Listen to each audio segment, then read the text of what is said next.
Halo Lur, welcome to channel My Jul Production. Oke, kali ini ada sebuah film, monggo disaksikan. Film yang dirilis tahun 2016 ini disutradarai oleh Kartik Neren dan dibintangi oleh Rahman. Film ini berkisah tentang usaha petugas polisi dalam mengungkapkan kebenaran tentang kasus pembunuhan yang terjadi. Ketika kebenaran terungkap, sang polisi malah melakukan sebuah konspirasi. Guys, aku kasih bocoran kalau film ini punya plot twist yang keren banget. Penasaran? Nah, makanya guys, simak rangkuman alur film ini tanpa skip, biar ketemu magisnya film ini, dan simak juga review di bagian akhir video ya. Ya, kali aja kalian bisa nebak siapa pelaku pembunuhan yang sebenarnya kan? Oke, tanpa banyak basa-basi, kita langsung ke TKP.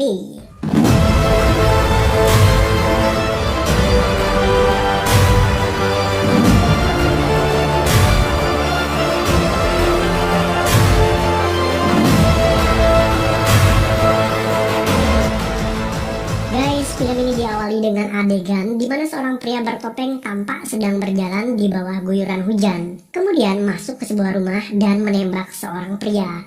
Sejurus kemudian, ia mengacungkan pistol ke arah sang gadis. Film kemudian beralih ke adegan 5 tahun setelahnya. Seorang pria dengan langkah terpincang-pincang terlihat sedang melakukan sebuah panggilan telepon. Pria ini bernama Dipak, dan seorang yang menelponnya adalah teman lamanya yang bernama Rajan. Guys, Rajan dan Dipak adalah pensiunan polisi. Rajan mengatakan jika anaknya yang bernama Guru ingin menemui Dipak karena ia berminat untuk menjadi seorang polisi. Menurut Rajan, Guru ingin menemui Dipak untuk meminta wejangannya tentang bagaimana menjadi seorang polisi yang baik, dan ia juga penasaran tentang kasus yang membuat Dipak terpaksa harus pensiun dini dari kepolisian. Guru akhirnya datang menemui Dipak. Pria itu menyambutnya dengan ramah. Sebelum ia mulai menceritakan kasus terakhirnya, ia terlebih dahulu mencari tahu sejauh mana Guru memahami kasus yang menimpa dirinya. Film kemudian beralih ke flashback ingatan Guru tentang kasus Dipak. Ada 3 pria yang sedang berkendara pukul 2 dini hari di tengah hujan deras. Ketiga pria itu adalah Fabian, Mano, dan Melvin. Di tengah perjalanan, Mano yang menyetir mobil mendadak menabrak seseorang hingga tewas.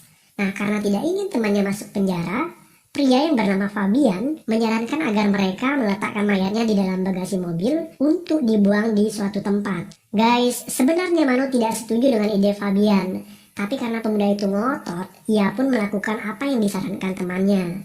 Di tengah perjalanan, 2 polisi menghadang mobil mereka. Karena takut ketahuan ada mayat di bagasi, mereka pun memukul petugas polisi tersebut, kemudian bergegas pergi.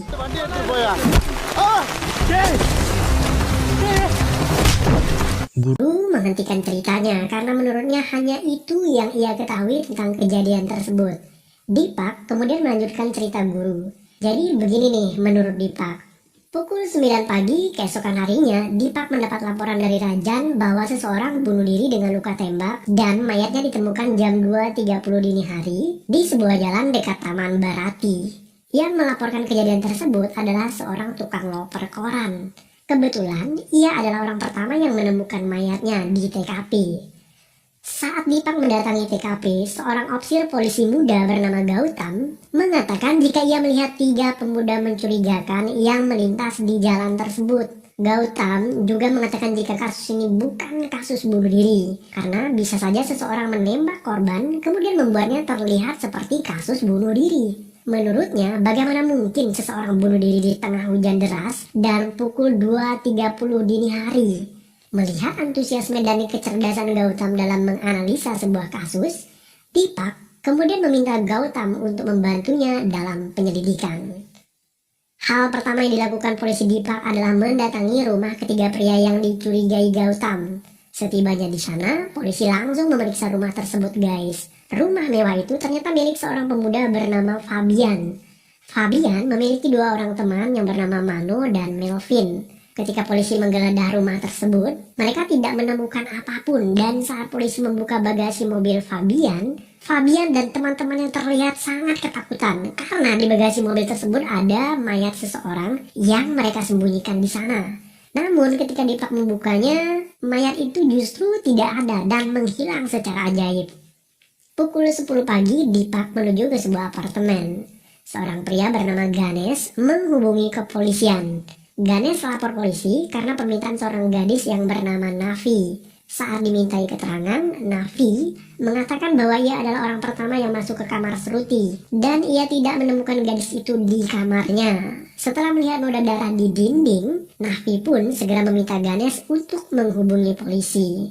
Guys, Navi adalah teman Shruti dan kebetulan gadis ini punya kunci kamar temannya itu, jadi ia bisa masuk ke kamar dengan leluasa. Tak lama berselang, Deepak mendapatkan informasi bahwa sehari yang lalu Shruti pernah mendatangi kantor polisi dan membuat laporan tentang bullying yang menimpa dirinya. Dan pelaku bullying tersebut ternyata adalah seorang pria bernama Manu.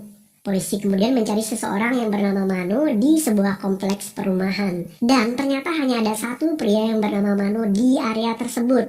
Dan dia adalah teman Fabian yang memiliki rumah gedongan tadi, guys. Pukul 12 siang, Deepak kembali mendatangi kediaman Fabian untuk menginterogasi Manu CS terkait kasus hilangnya Shruti. Ketika ia tiba di sana, Fabian CS terlihat sedang bersama dengan tukang koran yang tadi datang ke kantor polisi, guys. Deepak akhirnya membawa Fabian CS ke kantor polisi untuk diinterogasi. Dari keterangan Manu, diketahui jika pria ini bertemu dengan Shruti 10 hari yang lalu karena secara tidak sengaja ia hampir menabrak gadis itu. Namun, Manu tidak mengatakan bahwa ia melakukan bullying terhadap gadis ini, guys. Ketika pukul 1 siang, Deepak kembali ke apartemen Shruti. Gautam mengatakan bahwa Shruti tinggal sendirian di apartemen tersebut. Dan ia memiliki kekasih yang bernama Chris. Menurut analisa forensik, darah yang ada di dinding adalah darah milik kekasihnya itu, bukan darah Shruti. Guys, di lokasi apartemen ada beberapa mahasiswa yang terlihat sedang membuat film pendek. Namun, aksi tersebut dihentikan oleh seorang satpam yang menjaga gedung tersebut. Dan saat Deepak mengetahui insiden tersebut, ia pun menyita kamera mereka karena lokasi apartemen adalah TKP, jadi tidak boleh diganggu gitu, guys. Seorang pria tua, mantan opsir polisi, kemudian mendatangi kantor polisi. Ia melaporkan jika anaknya menghilang. Guys, ternyata anak pria inilah yang ditemukan tewas dengan luka tembak dan dianggap bunuh diri di tengah jalanan tadi. Anak pria tua yang bunuh diri itu bernama Chris. Mengetahui Chris anaknya sudah tiada, orang tua ini sangat terpukul dalam kesedihannya. Pukul 9 malam, saat Deepak pulang ke rumahnya, dua mahasiswa mendatanginya untuk mengambil kamera yang ia sita tadi siang. Mereka adalah mahasiswa yang sedang syuting film untuk sebuah kompetisi. Dari hasil rekaman video yang mereka buat, Deepak mendapatkan nomor plat mobil yang mendatangi apartemen Shruti. Ia juga menemukan Navi berbohong karena pada pukul 11 malam, gadis itu terekam kamera sedang bertandang ke apartemen milik Shruti. Pukul 10 malam, Deepak dan Rajan mendatangi kediaman Navi. Tapi gadis ini tidak ada di rumahnya, guys. Mereka kemudian mengetahui jika Navi telah melarikan diri dengan menaiki sebuah bus. Ketika mereka keluar mencari gadis itu, mereka malah menemukan teman Fabian yang bernama Manu dengan wajah lebam dan berdarah-darah. Setelah ditanya, Manu menjelaskan kejadian yang sesungguhnya. Jadi begini guys, masih ingat kan saat Deepak membuka bagasi mobil Fabian dan teman-temannya namun ia tidak menemukan mayat? Jadi begini nih, menurut Manu ketika ia dan teman-temannya menabrak seseorang, tukang loper koran melihat kejadian tersebut dan ia membuntuti mereka dan mencuri mayat itu dari bagasi mobil Fabian. Pria ini kemudian memeras Fabian dan teman-temannya. Saat Fabian memberikan uang kepada pria ini di rumahnya pukul 12 siang, saat itulah polisi Deepak datang kembali ke rumah tersebut dan menemukan mereka sedang terlihat panik karena kedatangan polisi. Malamnya, si loper koran kembali mendatangi Fabian CS buat nagih uang lagi guys, karena uang sebelumnya diberikan dianggap tidak sesuai jumlahnya. Manu marah dan menyalahkan Fabian. Menurutnya, jika saja Fabian mau lapor polisi saat awal kejadian, justru kasus ini tidak akan seribet ini guys. Tidak terima dimarahi oleh temannya, Fabian memukul Manu yang membuat wajah pria itu lebam dan berdarah. Gautam dan Deepak kemudian menyusun kronologis kejadian. Jadi begini, pukul 11 malam, Navi mendatangi apartemen Shruti. Pukul 2.30 pagi, kecelakaan terjadi dan di waktu yang bersamaan, kekasih Shruti yang bernama Chris ditembak di taman. Jam 7 pagi, Navi mendatangi apartemen dan melaporkan ke penghuni apartemen lainnya bahwa temannya Shruti menghilang. Pukul 10 pagi, polisi datang ke apartemen. Kemudian pukul 10 malam, gadis yang bernama Navi malah melarikan diri guys. Merasa penyelidikannya buntu, Deepak dan Gautam memilih mendatangi kediaman si tukang koran untuk mengecek fakta yang disampaikan Mano tentang pria itu.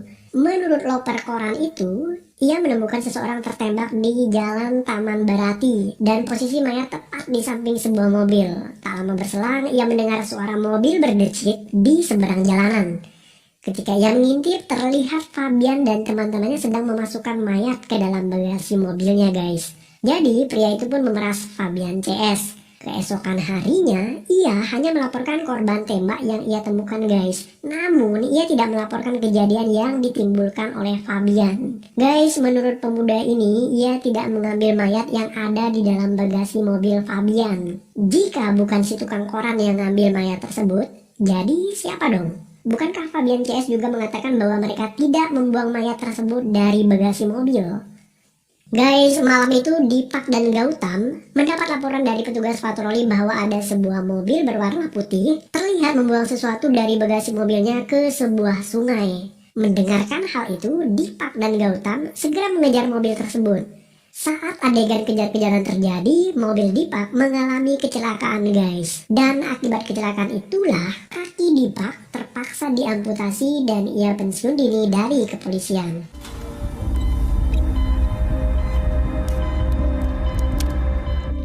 Oke, ceritanya makin complicated aja nih. Siapakah pembunuh Chris dan apa yang menjadi motif pembunuhan tersebut? Kemana Shruti menghilang dan akankah ia berhasil ditemukan? Kemudian, mayat siapakah yang ada di dalam bagasi mobil dan kenapa mayat tersebut mendadak menghilang secara misterius? Well guys, let's find out.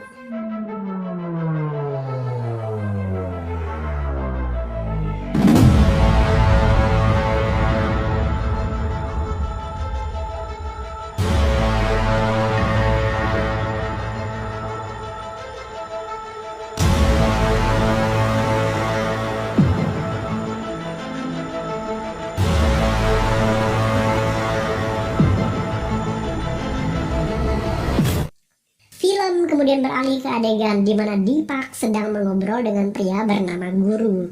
Saat Deepak menghentikan ceritanya, matanya terlihat berkaca-kaca dan ia memilih menyendiri untuk sejenak. Sejurus kemudian, Rajan kembali menelponnya dan menurut Rajan, anaknya yang bernama Guru tidak jadi menemuinya karena ada halangan. Deepak heran, jika Guru tidak menemuinya, siapakah pria yang mengaku bernama Guru yang sedang ngobrol dengan dirinya guys? Deepak mulai khawatir, ia pun segera mengambil sepucuk pistol. Deepak kemudian menghampiri pria yang mengaku bernama Guru tadi guys. Ketika Deepak bertanya siapa dirinya, ia pun menjawab, boom.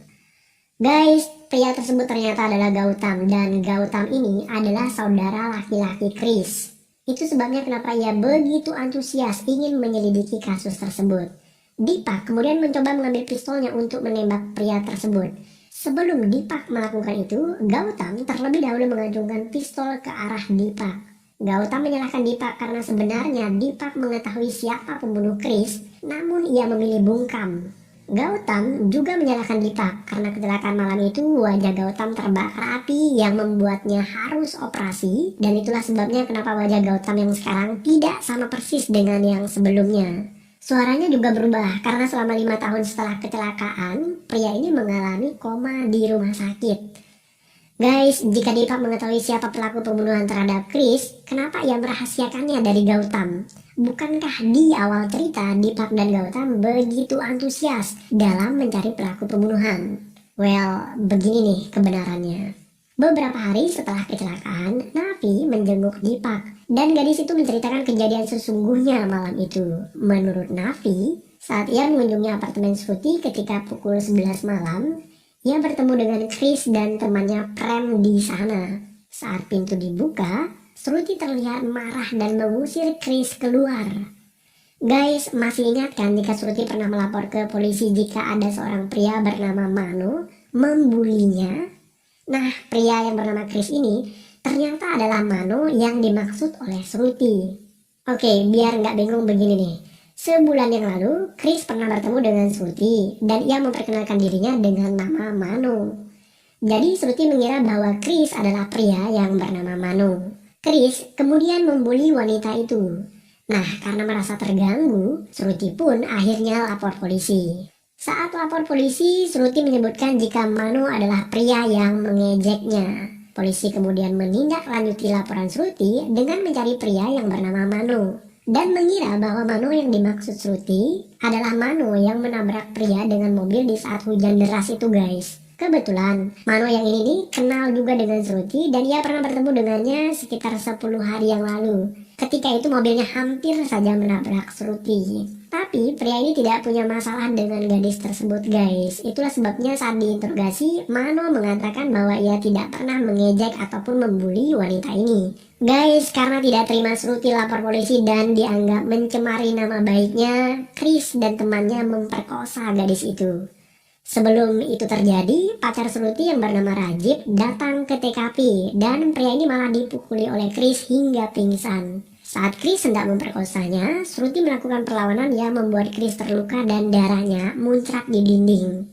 Guys, Shruti akhirnya diperkosa Chris di apartemen di depan Rajib dan Navi. Chris juga meminta temannya Prem untuk merekam video pemerkosaan tersebut. Setelah memperkosa Shruti, Chris dan Prem membawa wanita itu ke mobilnya karena sekarang giliran Prem yang harus memperkosa gadis itu. Saat Prem memperkosa Shruti di dalam mobil, Chris menunggu di luar mobil dan saat itulah Rajib yang baru siuman dari pingsannya merebut pistol Chris dan menembaknya dari jarak yang sangat dekat. Sidik jari di pistol tersebut terhapus guys karena hari itu hujan deras dan oleh sebab itulah Chris dianggap bunuh diri. Setelah menembak Chris, Rajib kemudian mengejar Prem yang sempat melarikan diri karena mengetahui Chris tertembak. Dan saat melarikan diri itulah ia tertabrak mobil Mano dan teman-temannya yang membuat ia tewas seketika. Ketika semua itu terjadi, tukang loper koran lewat guys. Dan ia menyaksikan mayat Chris di samping mobil. Dan ia juga melihat Fabian, Mano, dan Melvin memasukkan tubuh Prem ke bagasi mobil. Namun ia tidak melihat Rajib di TKP karena pria itu bersembunyi. Rajib kemudian membuntuti mobil Fabian untuk memastikan jika Prem benar-benar mati. Kemudian mengambil mayatnya yang ada di dalam bagasi mobil Fabian CS dan membuang mayat itu ke sungai. Ia juga kemudian membawa Shruti ke suatu tempat persembunyian agar tak ada yang mengetahui kasus pemerkosaan tersebut.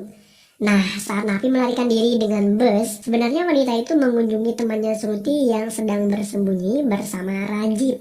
Adegan beralih ke tabrakan mobil yang dikendarai Gautam dan Dipak. Kecelakaan itu membuat kaki Dipak harus diamputasi dan mobil yang terbakar itu membuat wajah Gautam rusak berat dan ia harus melakukan operasi wajah. Setelah dioperasi, wajah pria itu berubah total dan ia memilih mendatangi Dipak untuk balas dendam karena setelahnya ia mengetahui jika Rajib ternyata anak Dipak dan pria itu memilih merahasiakan kebenarannya. Karena jika pelaku pembunuhan tertangkap, itu artinya Rajib harus masuk penjara guys. Dan dalam hal ini Mano dijadikan kambing hitam. Menurut polisi, ia dituduh membunuh Chris, pacar Shruti, kemudian menculik Shruti. Mano dituduhkan demikian karena ia dianggap memiliki permasalahan dengan Shruti. Guys, film ditutup dengan adegan di mana Gautam menembak Dipak dan kemudian polisi lain yang ada di TKP juga menembak mati Gautam. Dan film pun berakhir.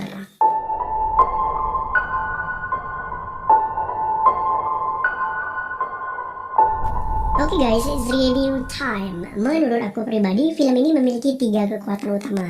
Pertama, alur cerita yang dibangun dalam film ini sensasional banget guys. Dari awal, efek thrilling sudah kentara sekali di film ini. Ditambah dengan adegan-adegan yang membuat kita terus penasaran tentang siapa pelaku pembunuhan dan apa motifnya. Dan di ending film, kita disuguhkan dengan sebuah twist yang cerdas, yang di luar dugaan, dan itu mengejutkan prediksi penonton.